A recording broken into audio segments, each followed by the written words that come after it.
Joshua got himself in a little predicament.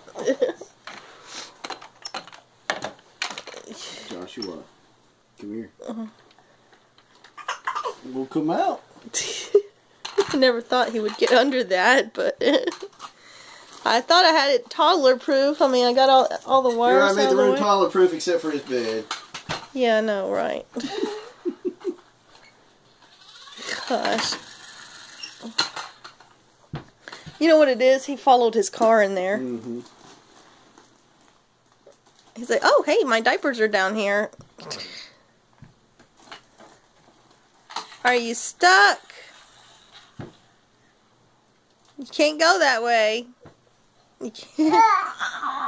It's not going to work. Oh, well, okay. How you going to get it? You can't go this way.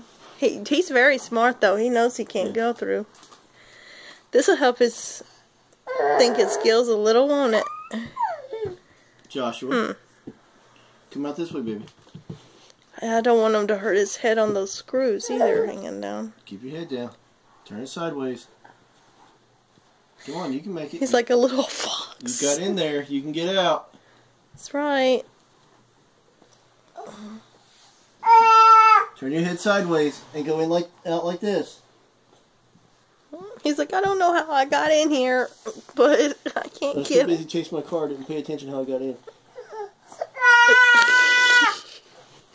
Joshua, come here. Come here. Come here. Come here. Come here, baby. Alright, come here. Lay down.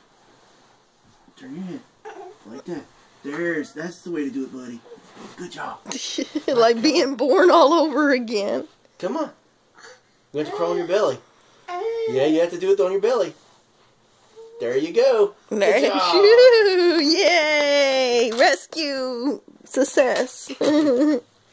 Mission accomplished. Got the baby back.